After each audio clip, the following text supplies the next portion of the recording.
Hi, my name is Daniel Kraus. I'm an author.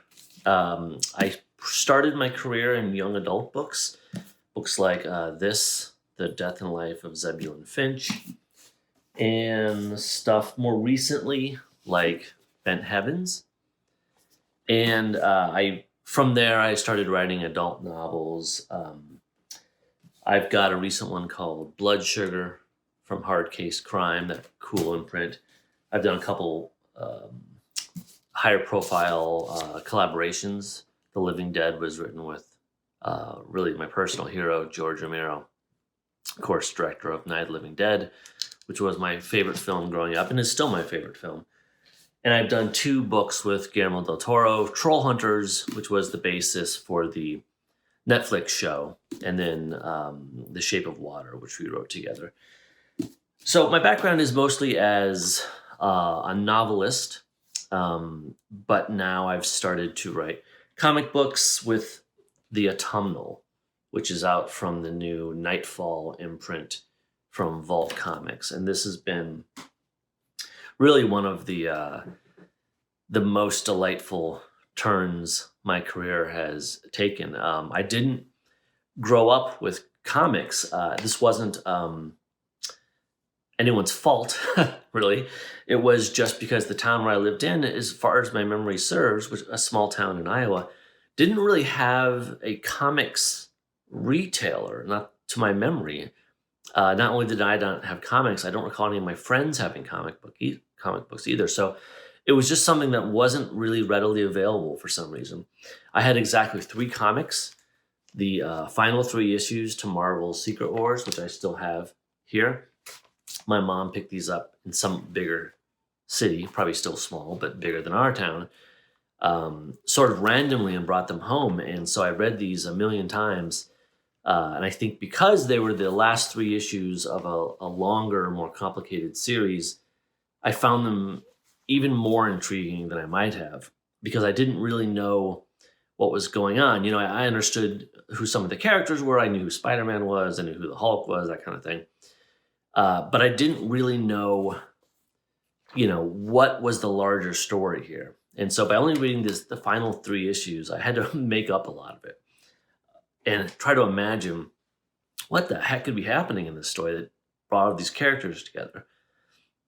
That would happen in movies too. I think a lot before streaming, you would just catch what was on TV, and sometimes you just see the beginning of a movie or you just see the end of a movie, and you'd never see the rest, for decades later until they came out on DVD or something.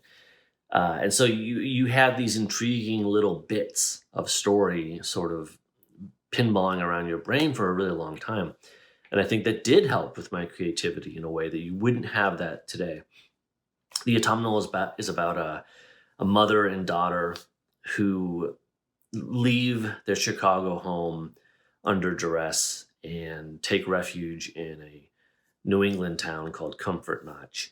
And this was where the mother cat, where she was born, where she lived for a few years before her mother, for unknown reasons, sort of shipped her away. But now her mother has died, and this home is suddenly available, and they're in desperate need of a home. So they move to this town, which seems really idyllic, and quite different in every way from the urban world which they're from. But things, as you might expect, start to feel strange. There are certain customs and rituals that the town has that increasingly feel ominous to Kat, even as her and her daughter Sybil, especially, start to feel more and more at home there. Start to feel drawn in, start to feel comfortable, as the name Comfort Notch might suggest. I was really inspired by this because I've always been a fan of folk horror, sort of the godfather of that type of genre is really The Wicker Man, and there's numerous references to The Wicker Man in The Autumnal. But it's its own genre that has really exploded, I think, in the last maybe 20 years. I think one of the reasons I have always responded to that genre was because I grew up in this small town in the Midwest, and I always, I understand the sort of isolation that you feel that you can feel in those towns.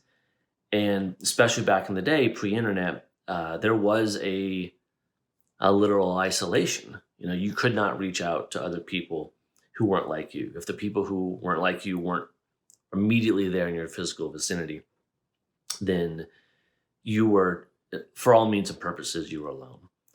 And to this day, whenever I drive by, you know, a small farmhouse on the interstate, I always think to myself, there could be anything going on inside that house. We'd never know. So there's a spookiness to that I respond to. And that more than any kind of legends of history or witches or any of that stuff, that's really what concerned me when writing this book and planning this book. And it was really what drove me to write it. And it was something having a minimal comics background, I really approached it in a novelistic kind of way. I wanted to write something that had a certain depth and maturity to it. For that reason, I do think it stands apart a little bit from a lot of comics. This is not a story where it goes without saying there's not superheroes, but there's not a lot of in your face supernatural activity happening. It's all quieter, a little more subtle, at least until the last 2 or 3 issues when things kind of ramp up quite a bit.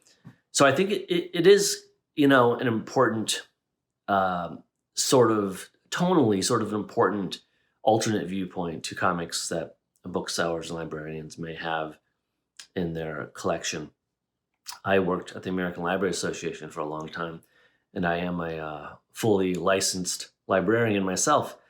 And I know I would have liked, when working with the catalog and knowing what kind of books I had on my shelves back when I was a librarian, you want that, especially in the genre of horror. People think they like horror, they don't like horror, but really, when they say that, they're really thinking of one thing generally, whether that's the Saw movies or something. They're thinking about one thing they don't like. When there are so many subgenres of horror that a lot of people can get into, and I think the autumnal is really one of those because it provides a very realistic inroad to the genre that kind of sneaks up on you. I think it will impact readers because of that. I think it's going to do exactly that. It's going to sneak up on them. It's going to surprise them. It's really going to, just as the Town Comfort Notch does to Kat and Sybil, it really is going to lull them into a sense of comfort, complacency, thinking that everything's okay. But that's not going to be the case, obviously. So that's sort of who I am, where I'm coming from with the autumnal. I really hope everyone likes it. It has been absolutely fantastic for me to experience. And, granted, I'm still in the sort of honeymoon period here, but I have every intention of writing comics forever now. It's just a wonderful world that I've known as an adult in a way that I didn't know as a kid. And in most of my adult years, that has been through certain comics and a lot of graphic novels. And now to write in that medium has meant really expanding my mind. It was something that doesn't happen often when you're sort of mid-career. It has been a tremendous experience writing this, and it has been one of the most fun experiences I've had. And I really hope all of you enjoy the book too. Thanks.